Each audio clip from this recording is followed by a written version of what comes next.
Alain Escada, bonjour. Bonjour. Merci de répondre à Nouvel Arbitre. La première question, c'est alors quel est le sens de votre manifestation? Comment est-ce que vous l'organisez? Qu'est-ce qui va se passer devant le Sénat ces prochains jours? Alors en fait, nous tenons beaucoup à ce que durant l'entièreté du débat en séance plénière au Sénat, il y ait chaque jour une protestation visible en rue devant les portes du Sénat. Donc nous ne lâchons rien et nous maintenons des rendez-vous au quotidien. En semaine, chaque soir, à partir de 19h, nous rassemblons les défenseurs de la famille ici. Le week-end, c'est à 15h, le samedi, le dimanche, à 15h, nous organisons un petit tour autour du Sénat, un petit tour militant autour du Sénat pour témoigner notre protestation contre la loi Taubira. Nous tenons vraiment à montrer que ces mobilisations se font sous le signe de la colère. Je pense que c'est essentiel maintenant de passer à une autre tonalité de discours.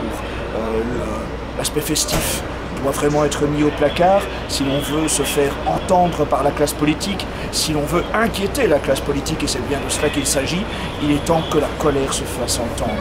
Une colère qui n'est pas gratuite, au contraire, le gouvernement, les forces de l'ordre n'ont fait que intensifier cette colère. Je pense que depuis le 24 mars dernier, et la façon dont les policiers, les CRS, les gendarmes ont traité les familles qui se dirigeaient vers les Champs-Élysées, il n'est plus possible d'estimer les forces de l'ordre comme nous pouvions être instinctivement enclins à le faire jusqu'alors.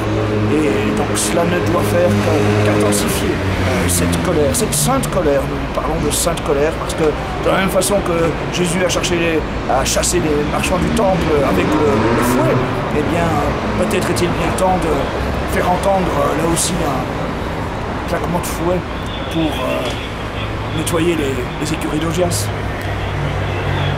Alors, pour nettoyer les écuries d'Augias, vous avez une méthode principale. Je crois que toutes vos actions seront accompagnées de prières ou de moments religieux. Je faisais la réflexion à votre responsable jeune la dernière fois.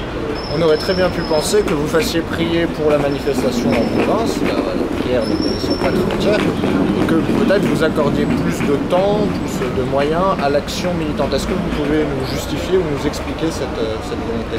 Alors, de fait, ne cachons pas notre spécificité catholique, nous l'assumons, nous la revendiquons, et nous considérons que l'appel au surnaturel, et donc à la prière, est un moment indispensable pour les catholiques pour diriger l'action. Donc durant tous ces débats au Sénat, nous ne manquons pas de faire appel à un discours politique, nous ne manquons pas de continuer à encourager nos militants et nos sympathisants à harceler les parlementaires et les ministres de courriers, de mails, de fax, de coups de fil, que sais-je, aller harceler même au petit matin chez eux ou aller chahuter chaque ministre dès qu'il fait le moindre déplacement.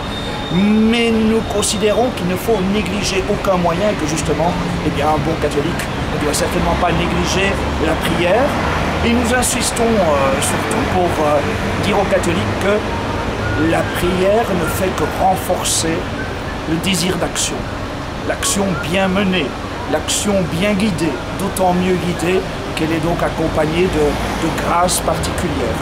Et donc, disons que c'est aussi une façon, jusqu'au 12 avril, d'avoir une attitude encore mesurée. La prière, c'est aussi ce moment où la colère est encore maîtrisée. Après le 12 avril, après en tout cas le vote au Sénat, eh bien si nous constatons que l'attitude d'autisme de l'Élysée et de Matignon se confirme, eh bien je pense que la colère se déversera dans la rue d'autant plus rudement, d'autant plus facilement qu'elle aura été nourrie par la prière durant au moins 9 journées pour bien guider les modes d'action plus radicaux qui ne feront sans doute pas objet de la moindre négociation ultérieurement. Sans tomber bien sûr dans la provocation gratuite, c'est pas un appel à la violence que je cherche à propager de la sorte, mais je crois que la radicalité du discours doit grandir de jour en jour pour que sénateurs, députés, ministres et même président de la République prennent conscience que ceci n'est pas un épiphénomène, qu'il ne s'agit pas de la mobilisation des familles durant quelques jours ou quelques semaines, mais qu'il s'agit d'une volonté persévérante qui va être démontrée de mettre fin à une façon totalitaire de gérer le pays au profit de lois subversives, iniques, visant à défigurer la famille, socle de base de la société. Est-ce que vous regrettez, l'Église de France est beaucoup intervenue au début du débat, Monseigneur 23, Monseigneur Barbarin ont fait quelques déclarations assez fracassantes, enfin, du moins dans le monde médiatique. On les entend moins actuellement. Est-ce que vous le regrettez? Comment vous vous positionnez à ce sujet? Je pense qu'effectivement, il faut regretter que les autorités épiscopales ne prennent pas leur juste part de responsabilité dans ce débat et en l'occurrence ne fassent pas entendre leur voix dans d'autres pays d'Europe. Par le passé, on a vu sur le même sujet, je pense à l'Espagne par exemple, les évêques agir avec beaucoup de fermeté, être au premier rang des manifestations. Je pense aussi à l'épiscopat écossais qui a été figure de proue de la mobilisation contre ce projet de mariage homosexuel.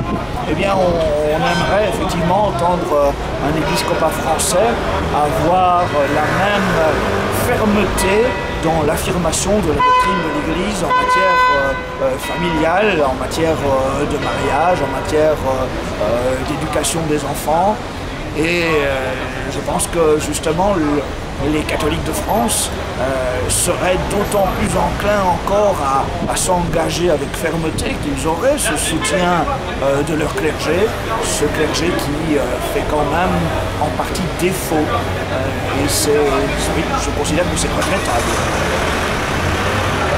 Je peut-être qu'on reprenne un peu